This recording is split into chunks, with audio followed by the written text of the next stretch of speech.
ازيكم يا شباب، عاملين ايه؟ يا رب تكونوا بخير ان شاء الله. النهارده هنتكلم على اداة جديدة لانتاج الصور من خلال ان انت تكتب نص وهو ينتج لك الصورة اللي انت عايزها. طيب، الويب سايت ده اسمه imgex.ai.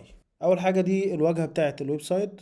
هنا بيقول لك creating amazing AI art with image effect. فانت دلوقتي هيبقى عندك ان انت تنتج صور بطريقة احترافية ويكون ليها افكتات. فدلوقتي هندخل على get started. هيجيب لنا بقى البلاي جراوند او الواجهة اللي احنا هنشتغل عليها عشان نجنريت الايمج من خلال التكست. فاول حاجة هنا في الانبوت، انت دلوقتي هتديله البرومت اللي انت عايزه وهيطلع لك الصورة. طيب، في عندك اكتر من اختيار هنا، ان انت ممكن برضو تديله الصورة ويعمل لك صورة تانية زيها. عايز مثلا تعمل تكست تو فيديو، وفي ايمج تو فيديو، وفي اختيارات كتيرة عندنا هنا. بس احنا النهاردة ان شاء الله هنتكلم عن ان انت تنتج الصورة من خلال التكست. فانت دلوقتي وبرضو ممكن هنا كاتب لك هنا في فري تولز اهوت. دلوقتي برضو ممكن الايمج تو برومبت وبرومبت جنريتور، وانت برضو ممكن تستخدم كل الكلام ده. بس احنا النهارده زي ما احنا قلنا جايين نتكلم على الاداة دي، هنشوف هتطلع لنا صور قوية فعلا ولا اداة هتبقى اي كلام يعني. فاول حاجة هنجيب البرومبت بتاعنا من شات جي بي تي زي ما احنا متعودين. فانا جبت برومبت ان انا عايز اجنريت صورة عن الينز موجودين في مصر. فانا هشوف كده هل النتيجة هتبقى كويسة ولا لأ. طبعا احنا عايزين صورة السايز بتاعها ينفع يكون ل مثلا اليوتيوب فيديو، وهي صورة واحدة. وهنا بيقول لك السيد ده، طبعا لو انت السيد نمبر ده لو انت كنت كريت مثلا صورة قبل كده وعايز حاجة زيها بالظبط او يطلع بنفس الكاركتر اللي موجود. وبيقول لك هنا هتجنريت مثلا صورة بواحد كريدتس او 1 كريدتس من الكريدتس اللي هو مديها لك. فهندوس دلوقتي جنريت ونشوف كده ايه اللي هيحصل. طيب، هو طلب منك هنا ان انت تساين ويز جوجل. هنسجل دخول بالجيميل بتاعنا. بعد ما سجلنا دخول هنرجع نشوف بقى لما ندوس هنا مثلا على جنريت، هنشوف ايه اللي هيتم او ايه اللي هيظهر او الصورة يبقى شكلها عامل ازاي. طبعا الصورة اللي طلعها زي ما انتم شايفين صورة جميلة جدا يعني.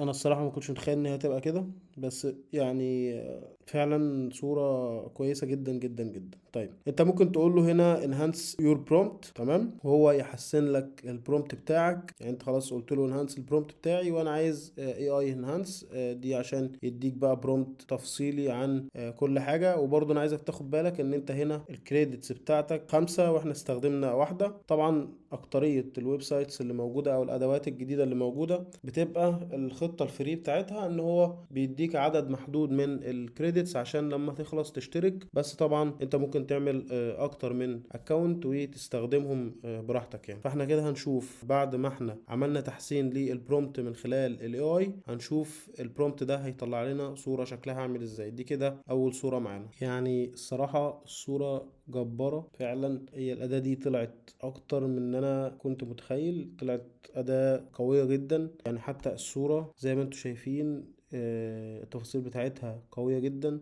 والريزوليوشن بتاعها يعني فظيع. طيب، السيد نمبر ده لو انت عايز تطلع صورة بنفس التفاصيل كده هتروح جاي واخد السيد نمبر ده. هو حتى لما دوست عليه عمل كوبي وتروح حاطه هنا، هيطلع لك نفس الصورة بنفس، يعني مش نفس الصورة يعني ايه، الكاركتر ده ابو الهول مش عارف في الهرم، نفس التفاصيل دي هتبقى موجودة للسيد نمبر ده. السيد نمبر بيبقى موجود لكل صورة انت بتعملها او كل كاركتر انت بتعمله. بالنسبة لاي اي تول بيبقى موجود فيها نفس الموضوع ده. فاحنا كده طلعنا صورتين. انت كده المفروض لسه فاضل لي 3 صور باستخدام برضو الاداة اللي احنا شغالين عليها النهاردة. هي الصراحة الاداة طلعت قوية جدا وتستاهل ان هي يتعمل عليها فيديو وتتشاف. طبعا انت تقدر بعد ما تخلص الكريدتس بتاعتك تقدر يا اما تشترك في الخطة المدفوعة. انا مش عارف خطة مدفوعة كام، تشترك في الخطة المدفوعة. الخطة المدفوعة تحت ايه؟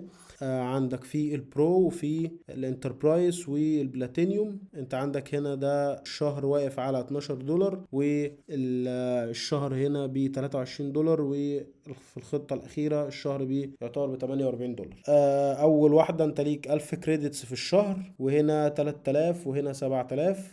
في هنا المميزات اللي في الأدفانسد، في هنا البرو وفي ستايل وفي هنا ال 4K. ففي فعلا مميزات كتيرة في الخطط المدفوعة، بس احنا بنراجع على الأداة دي عشان نشوف هل هي قوية ولا لأ. واحنا كده عرفنا عنها كل حاجة. عايز طبعا تشترك في الخطة اللي هي البرو، انا شايفها ان هي كويسة، ممكن تشترك فيها وهتفيدك طبعا 1000 كريدتس في الشهر. دي يعني انا شايف ان هي حاجة قوية جدا.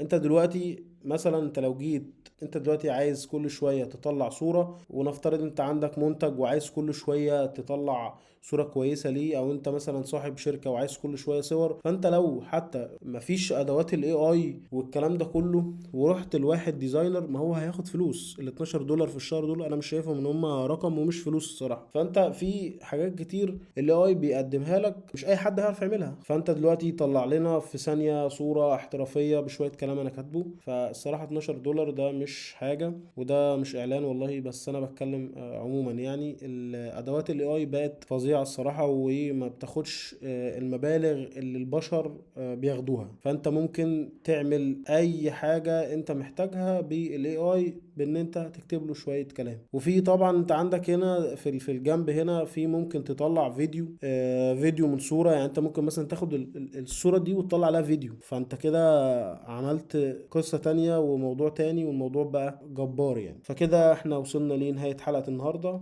لو كنت مستمتع بالحلقة ما تنساش اللايك والشير والسبسكرايب، وتقول لي في الكومنتات ايه اكتر حاجة عجبتك في حلقة النهاردة، وتعرفني رأيك في الادوات اللي احنا بنستخدمها، هل هي مفيدة فعلا ولا لا. وما تنساش تفعل الجرس عشان يوصلك كل الاشعارات. وسلام.